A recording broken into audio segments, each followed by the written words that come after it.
Hello and welcome to P for Politics. I am Sunil Jha. Thank you so much for connecting. Let's have a look at things that's going wrong and going right for the BJP. कुछ तो BJP गलती कर रही है और कुछ BJP सही कर रही है या पॉजिटिव है बीजेपी के लिए. सो क्या बीजेपी के लिए पॉजिटिव है और क्या बीजेपी के लिए नेगेटिव है? Let's have a look at this. PM is still on his US visit. He will be returning. He got a rousing welcome there और हिस्टोरिक वेलकम. इतनी भीड़ व्हाइट हाउस में या पार्लियामेंट में आज तक नहीं हुई जितनी इस बार हुई. लेकिन ये क्या काफी है? शायद नहीं. जो चीजें बीजेपी के लिए नुकसानदेह है या जो नेगेटिव है बीजेपी के लिए वो ये है, क्योंकि बीजेपी को अगला इलेक्शन ऑपोजिशन यूनाइटेड ऑपोजिशन के खिलाफ लड़ना है तो जरूरी हो जाता है कि मिस्टर मोदी रियलाइज करें कि उनकी वीकनेसेस क्या है. तो सबसे बड़ी वीकनेस ये है कि बीजेपी का जो इंडिया प्रेजेंस है वो लगातार घट रहा है. It's a constantly shrinking India presence as far as BJP is concerned. I listed out the states. Majority states are not with the BJP. It is with opposition, and that is a big concern that BJP is facing right now. While the BJP ruled states are going down, opposition ruled states are going up. So जहां एक तरफ वो states जहां saffron झंडा लहरा रहा था वो घटते जा रहे हैं, वो स्टेट जहां पर दूसरी पार्टी के झंडे लहरा रहे हैं उन स्टेट्स के नंबर बढ़ रहे हैं. ये इसका मतलब ये होता है कि वहां की पब्लिक उन पार्टीज को सपोर्ट कर रही है, वहां उन पार्टीज के एमएलए बढ़ रहे हैं. तो फिर 8 महीने के भीतर क्या उन पार्टीज का सपोर्ट इतना कम हो जाएगा स्टेट में कि बीजेपी आएगी और जीत जाएगी? I do not know. Because of the loss in Himachal Pradesh, Karnataka, West Bengal, Punjab, the opposition parties are on a high. Opposition parties को लगता है कि हम चुनाव जीत सकते हैं. आम आदमी पार्टी पंजाब जीत गई, तृणमूल कांग्रेस बंगाल में जीत गई, कांग्रेस हिमाचल प्रदेश जीत गई, कांग्रेस कर्नाटक जीत गई. अब इन पार्टीज को लगता है हमने 4 स्टेट जीत लिए, हम देश भी जीत सकते हैं.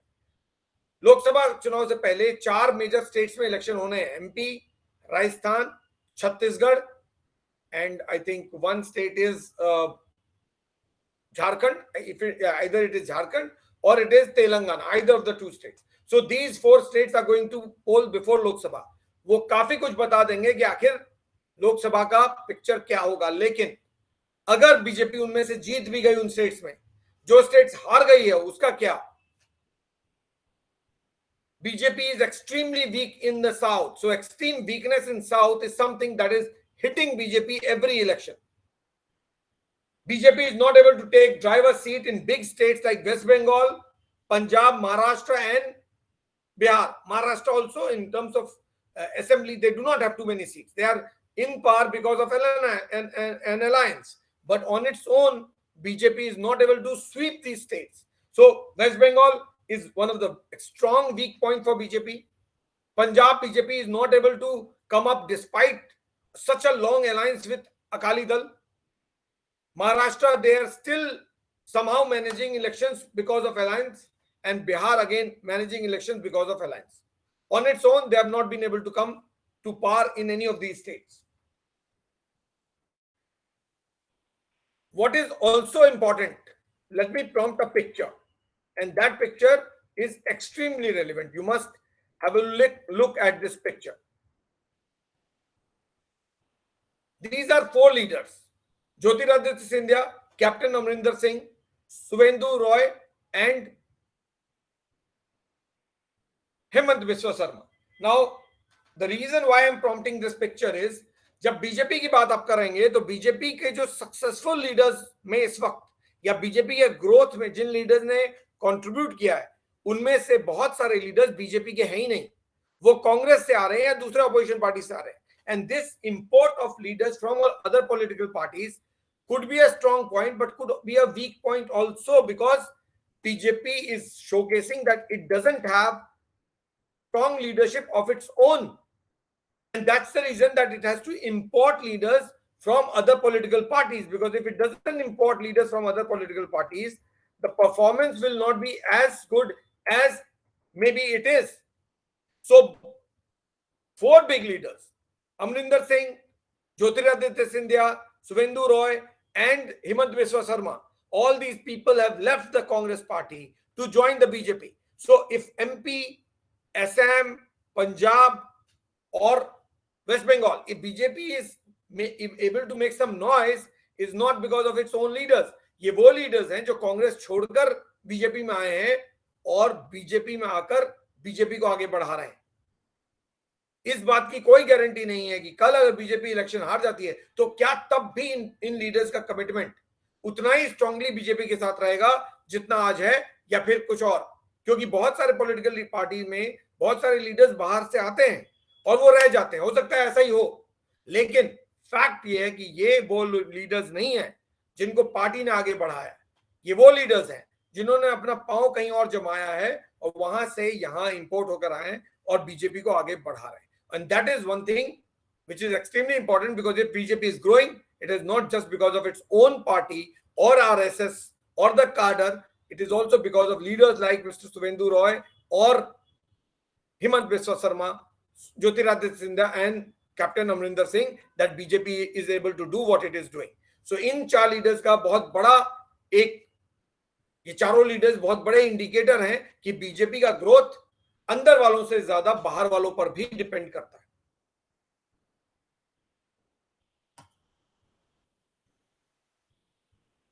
We are talking about the weaknesses that BJP is facing. मैं एक पिक्चर और प्रॉम्प्ट करता हूं.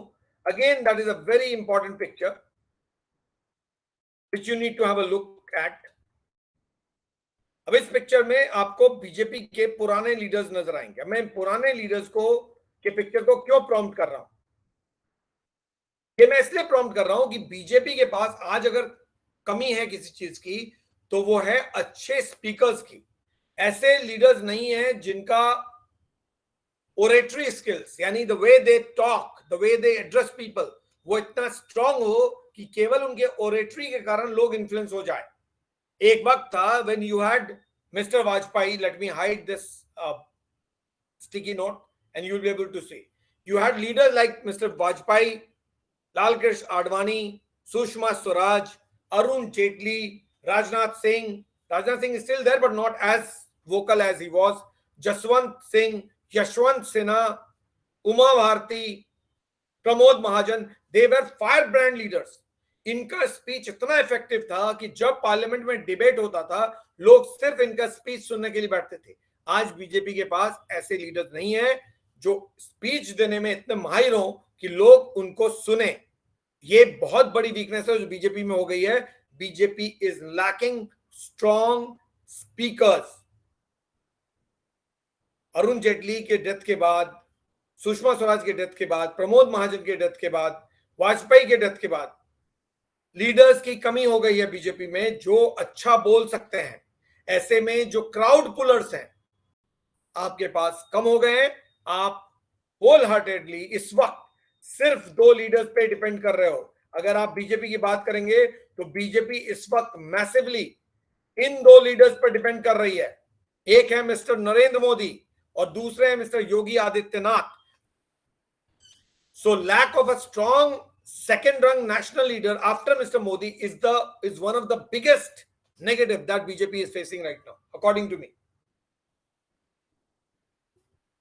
Other factor which is extremely important, as I pointed out earlier, is that BJP is not going with a pro-Hindu agenda.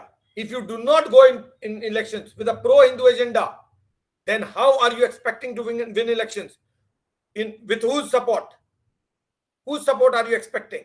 That parties which are not in favor of you will support you, or the supporters of parties which are not in line with your line of thought, you are expecting their votes.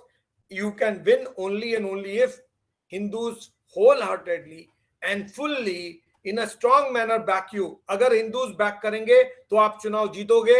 Hindus split होंगे, आप चुनाव हारोगे. आप decide कर लो आपको क्या. जो BJP नहीं कर पाई है, जो बहुत बड़ा नेगेटिव है, वो ये कि बीजेपी के लीडर जब कंट्रोवर्सी में आते हैं तो बीजेपी उनको बचाना नहीं जानती है. जो भी लीडर कंट्रोवर्सी में आता है बीजेपी उसको साइडलाइन कर देती है, उसको छुपा देती है, दबा देती है, हटा देती है. और ये आपका कमिटमेंट नहीं दिखाता है. लोगों को इससे फर्क पड़ता है. क्यों? क्योंकि बाकी पार्टियां ऐसा नहीं कर रही हैं, बाकी लोग ऐसा नहीं कर रहे हैं. अगर उनके लोग कोई कंट्रोवर्सी में आते हैं तब भी उनको बैक करने के लिए लोग खड़े हो जाते हैं. लेकिन आपके लीडर जब कंट्रोवर्सी में आते हैं, आप उनको या तो छुपा देते हो या उनको भूल जाते हो या हटा देते हो. It is never going to work if you do not value your own workforce. Soft pedalling anti Hindu incidents, ये बहुत बड़ा फैक्टर हो गया है. लोगों को लगता है कि बीजेपी एंटी हिंदू इंसिडेंट जो होते हैं, जो हिंदुओं के खिलाफ इंसिडेंट्स होते हैं देश में अलग अलग जगहों पर, उनको सॉफ्ट पेडलिंग करती है बीजेपी उन पर स्ट्रॉन्ग एक्शन नहीं लेती है. इससे लोगों को परेशानी होती है कि ये वो पार्टी है जिसको आपने वोट दिया, और जब आप हिंदू के खिलाफ कुछ होता है, किसी भी तरह का इंसिडेंट, आपके अपने लोग हैं लेकिन आप उनके लिए खड़े नहीं होते हो फुल्ली, आप हार्ड डिसीजंस नहीं लेते हो. सो सॉफ्ट पेडल यानी आप अगर चुप हो जाओगे या शांत हो जाओगे या ज्यादा ध्यान नहीं दोगे तो लोग तो कंफ्यूज होंगे, फिर सोचेंगे क्या हमने सही किया कि हमने बीजेपी को वोट दिया. तो ये बीजेपी के लिए बहुत बड़ा नेगेटिव फैक्टर है कि लोगों को लगता है कि जब एंटी हिंदू इंसिडेंट्स होते हैं, BJP does soft pedalling with it rather than acting very strongly. That gives a strong public perception और opinion. जब भी कोई मैटर हिंदू से रिलेटेड होता है, आप या तो शांत हो जाते हो या आप सॉफ्ट पेडलिंग करने लगते हो, यानी उसको टरकाने लगते हो. और ये एक बहुत बड़ा फैक्टर है जो हिंदू वोटर्स जो हैं उनके दिमाग पे चल रहा है, जो बीजेपी पर बहुत बुरी तरह से 2024 में असर डाल सकते हैं.